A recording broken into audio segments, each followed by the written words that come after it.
Students, standard 9, lesson number 4, remaining parts, boycotts and endogenous movements. ठीक है, boycotts means students बहिष्कार. The boycott and endogenous movements along with the Bang Bang movements was one of the important events of the Indian national movements because of the divide and rule policy as result of the Britishers' Machiavellian policies. Boycott and the endogenous movements got as impetus. मतलब कि जैसे ही India में राष्ट्रीय national movement जो indigenous movement start हुई उसमें सबसे एक मेन इम्पोर्टेंट ये बनाव था. उसमें बंग का जो मूवमेंट था 1905 में, ठीक है, उसको boycott movement and the indigenous movements दोनों के दोनों उसके अंदर क्या था, इंक्लूड हुआ था. बिकॉज उसके ये उनकी जो ऐसे कड़क जो रूल्स एंड रेगुलेशंस थे उसमें रूल्स एंड डिवाइड्स का रूल्स ब्रिटिशर क्या कर रहे थे, उसमें फॉलो कर रहे थे. भागला पाड़ो और राज करो की नीति की वजह से कि बॉयकॉट मूवमेंट क्या हुई थी, इम्पेटियस हुई थी. Bengal was a big province at the time of the British rules. British rule के टाइम पे बंगाल सबसे शक्तिशाली प्रांत था. Which included the presence by the Bengal, Bihar and Odisha. ठीक है, और जो आज बंगाल, बिहार और उड़ीसा उसके अंदर इंक्लूड होता है. Compare to the other states, Bengal was the control point of the national awakenings. दूसरे देशों की कंपेयर में बंगाल कि सबका एक क्या था, अवेकिंग नेशनल अवेकिंग एक सेंट्रल पॉइंट था, केंद्र बिंदु था. The impetus and the through for the national movements come from the Bengal. In 1857 revolts, Hindu and Muslims had collectively fought the English. राष्ट्रीय चळवळ हुई थी उसमें बंगाल वो सब कहाँ से मिला था, कि बंगाल में से मिला हुआ था. और 1857 के टाइम पे हिंदू और मुस्लिम दोनों साथ मिल के अंग्रेजों के सामने क्या हुआ था, फाइट की थी. उसमें जो था भागला पड़ा और राज करो की जो अंग्रेजों की नीति थी वो मेन नीति का रीज़न क्या था कि ये दोनों के हिंदू मुस्लिम के बीच में कॉम्बात क्रिएट करके भागला पाड़ना डिवाइड करना है और अपना राज करना था. Victory Curzon divided the West Bengal province into East Bengal and West Bengal in the name of the bargaining about the administrative effectiveness. Victory Curzon के साथ विशाल बंगाल प्रांत का वहीवट कार्यक्षमता लावा में बंगाल को एक प्रॉपरली पूरा कार्य वर्क प्रॉपरली अच्छा वर्क करा ये बनाने के उन्होंने बहाना बता के ईस्ट बंगाल और वेस्ट बंगाल ऐसे दो क्या कर दिए, हिस्से कर दिए. There was a strong opposition in to divide the Bengal. अब बंगाल का जो डिवीजन हुआ था उसका क्या हुआ, स्ट्रॉन्ग विरोध हुआ था. When Bengal was divide on the 16 October 1905. Bengal का डिवाइड कब हुआ था, 16 अक्टूबर 1905 को बंगाल का क्या हुआ था, दो हिस्सों में डिवाइड हुआ था. The whole Bengal observe the day of the national mourning day. और उस दिन पूरा बंगाल को नेशनल म्योरिंग डे कि राष्ट्रीय शोक दिन के नाम ऐसा वो लोग क्या करते थे, सेलिब्रेट करते थे. और उस date the Hindu and Muslim trade rakhis each other in the entire Bengal express their unity. This movement had 3 major. इसमें क्या हिंदू मुस्लिम एक हो गए और अंग्रेजों के सामने कि लड़ाई करी और लड़ाई करके हिंदू मुस्लिम ने एक दूसरे के हाथ में कि राखी बांध के क्या करा, उसका विरोध किया. और उसके कि 3 चीज़ इसमें इंपॉर्टेंट कर दी है. उसमें फर्स्ट हो गया एडॉप्ट द इंडिजिनियस प्रोडक्ट्स. जो भी स्वदेशी प्रोडक्ट्स है उसका ही कि अपना क्या करना है, उसको ही यूज़ करना है. Next boycott foreign goods. जो भी कि फॉरेन जो विदेशी जो चीज़ है उसको बॉयकॉट करना उसका यूज़ ना करना, बहिष्कार कर देना. थर्ड हो गया एडॉप्ट द नेशनल एजुकेशंस. जितना हो सके इतना देश में से ही अपना एजुकेशन लेना, बाहर पढ़ाई करने के लिए नहीं जाना. तो कि जब क्या हुआ था कि जब बंगाल का कि 2 हिस्सों में डिवाइड हो गया था तो उसका क्या हुआ था, बहुत सा लोगों ने अपोजिट किया था. और मेन अंग्रेजों की मेन जो नीति थी भागला पाड़ो राज करो, इसके लिए वो लोग क्या करते थे, हिंदू मुस्लिमों के बीच में कॉम्बात क्रिएट करके अपना राज क्रिएट करना चाहते थे.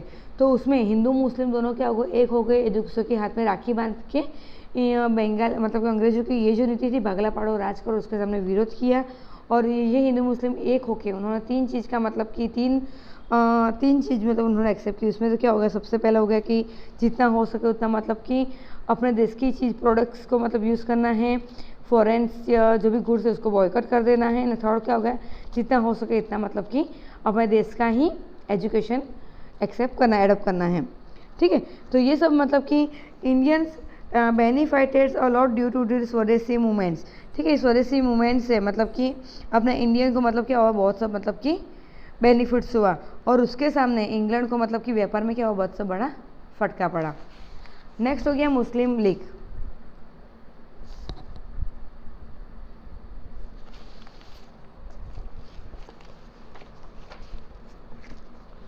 Bye the adoption the divide the rules policy, जैसे ही मतलब कि भागड़ पर राज करते हुए की नीति अपनाई गई, मतलब कि English want to create confusion between Hindu और मुस्लिम।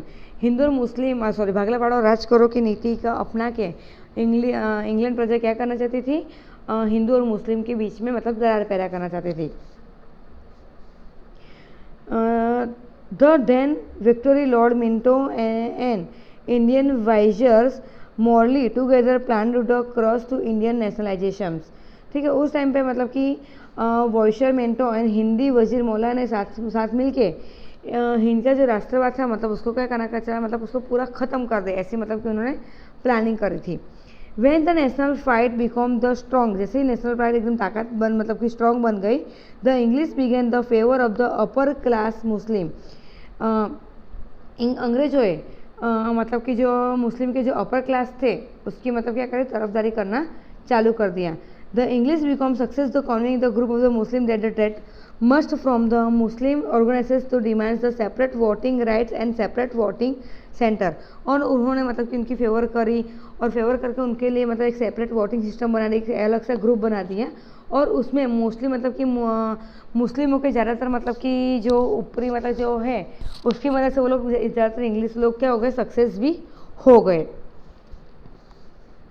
और ऐसे मतलब सक्सेस करके उन्होंने मतलब क्या करा कि हिंदू मुस्लिम के बीच में दरार करना मतलब दरार पैदा करना चालू कर दिया, और अपना देश हिंदू और मुस्लिम ऐसे कौमवाद में क्या हो गया, डिवाइड हो गया। तो उसमें क्या होता है स्टूडेंट्स की, जैसे कि हालांकि मुस्लिम लोग को भी मतलब कि ऐसा मतलब कि कोई झगड़ा नहीं करना था, पर ये अंग्रेजों की बहला के फौसला के उनके अंदर आ जाके मतलब कि वो लोग ने भी मतलब अपना ग्रुप अलग कर दिया। इसके लिए मेंटो को भी ये कौमवाद के पिता के नाम से भी अपने जान सकते हैं। नेक्स्ट हो गया birth and the development of extreme revolutionary movements. मतलब जो उग्र क्रांतिवाद हुई थी उसका मतलब कि उद्भव और विकास कैसे हुआ। The revolutionary activity in India was start by Vasudev Balwant Phadke. मतलब ये रेवोलेंट एक्टिविटी है वो किसने स्टार्ट की थी, वासुदेव बलवंत फाड़के ने। रेवोल्यूशंस लाइक डोमदार रेवोल्यूशन में जैसे कि Damodar Chapekar and the Balkrishna Chapekar brothers, V Savarkar, Barindranath Ghosh, Khudiram Bose, Prafulla Chaki, Ram Prasad Bismil, Ashfaqulla Khan, Chandrashekhar Azad, Bhagat Singh, Shivaram Rajguru, Sukhdev, Batukeshwar Dutt, Roshan Singh etcetera carry the torch of nationalisation. मतलब वो नेशनलाइजेशन में मतलब ये लोग ने मतलब क्या किया था, बहुत मतलब अपनी जबक जोत जलाई थी, मतलब अपना बहुत मतलब इम्पोर्टेंस दिया था। You train the making the using the weapons way the constant threat of the English governments. ठीक है, शस्त्रों बनाने से लेके मतलब हर चीज़ के बारे में मतलब कि जो यंगर्स हैं उसको एजुकेशन देने के लिए इंग्लिश गवर्नमेंट अपनी नींद क्या कर दी थी, हराम कर दी। मतलब जितना हो सकता है वो लोग अपने मतलब कि उनको क्या करते थे, स्ट्रॉन्ग बना रहे थे। Lokmanya Bal Gangadhar Tilak declared in the family freedom in my the brightness and I will achieve in any how, this become the maxim for the revolutionary freedoms fighters. Lokmanya Bal Gangadhar तिलक मतलब उग्र भाषा में मतलब ये बात बता दी कि स्वराज्य मेरा जन्मसिद्ध अधिकार है और मैं उसको लेकर ही रहूँगा। और ऐसे मतलब आज़ादी की मतलब ऐसे मतलब उन्होंने बात करके वो एक फ्रीडम फाइटर बन गए थे। कौन, लोक गंगाधर तिलक। स्टूडेंट तुमको ये भी पूछ सकते हैं कि जैसे कि तुमको ये भी ऐसे भी पूछ सकते हैं कि freedom is my bright right and I will achieve it any how. मतलब ये स्लोगन किसने बोला था, मतलब ये किसने बोला था, ठीक है, तो तुमको आंसर देना है बाल गंगाधर तिलक। At the time of the group, Indian youth undertook activities seek freedom from the foreign rules. These extreme revolutionaries were more than happy and the sacrifice. They live in the motherlands. They could give up their lives or take lives in order to attain the freedom. मतलब उसके बाद भारत के जो नौयुवान थे उन्होंने एक विदेशी शासन के साथ गुलामी में से आज़ादी की गुलामी छोड़ के अब कितनी जल्दी हमको आज़ादी मिले वो मतलब सोचने लग गए। और उग्र क्रांतिकारी लड़त के लड़वैया मतलब कि मदरलैंड मतलब मातृभूमि की स्वतंत्रता के लिए मतलब कि जो भी हो सके वो बलिदान देने के लिए तैयार हो गए थे। और उसके अंदर कौन कौन से स्टेट जुड़ गए थे? महाराष्ट्र, बंगाल, पंजाब, बिहार, उड़ीसा, गुजरात, राजस्थान, मद्रास, उत्तर प्रदेश, मध्य प्रदेश, ठीक है। मतलब वो सब उसके अंदर मतलब कि ये सब में मतलब क्या होगा, मतलब कि ये डिक्लेयर मतलब कि ये सब उसके अंदर जुड़ गए कि हम गुलामी में से निकल के मतलब कि इंडिपेंडेंस की तरफ आगे बढ़ेंगे।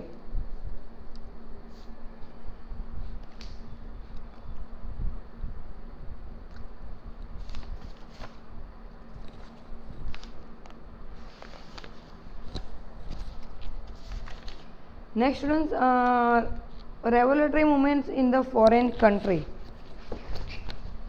The revolutionary movements began the foreign country also for giving the freedom to the Indian from the British. The revolutionary activity that began in India spread to different countries like England, Canada, America, Germany, French, Myanmar, Malaya, Singapore, Afghanistan, Russia, ठीक है। मतलब विदेशों में भी मतलब कि ये revolutionary country की स्टार्टिंग हो गई। भारत में अंग्रेजों के शासन में से मुक्ति लेने के लिए विदेशों में भी मतलब क्रांतिकारी चळवळ स्टार्ट हो गई। और उसके अंदर मतलब ये जो वो जो कंट्री है England, Canada, America, Germany, France, Myanmar, Singapore, Afghanistan, वो सब भी मतलब उनकी मतलब कि क्या हो गया, वो सब स्प्रेड हो गया कि जितना हो सके इतना मतलब कि अपने को इंडिपेंडेंस अंग्रेजों से मतलब क्या होना है, इंडिपेंडेंस होना है। The activity revolutions who took part of the revolutionary activities in foreign countries are, मतलब विदेशों की जो क्रांतिकारी जो चळवळ थी उसमें सक्रिय क्रांतिकारी में श्यामजी कृष्ण वर्मा, मदनलाल धिंगरा, वीर सावरकर, लाला हरदयाल, उद्यम सिंह, राजा महेंद्र प्रताप, मैडम भिखाईजी कामा, सरदार सिंह राणा, मौलाना अब्दुल्ला, मौलाना बशीर, चंपक रमण पिल्लाई, डॉक्टर मथुर सिंह, खुदाबजी जेवा मतलब क्रांति मतलब कि वो सब मतलब कि उसके अंदर क्या हो गए थे, जुड़ गए थे, ये सब एक्टिविटी में जुड़ गए थे कि जितना हो सके इतना मतलब अपने को क्या करना है, फ्रीडम एक्सेप्ट करना है। नेक्स्ट स्टूडेंट्स अपने पार्ट 3 में पढ़ेंगे। Thank you.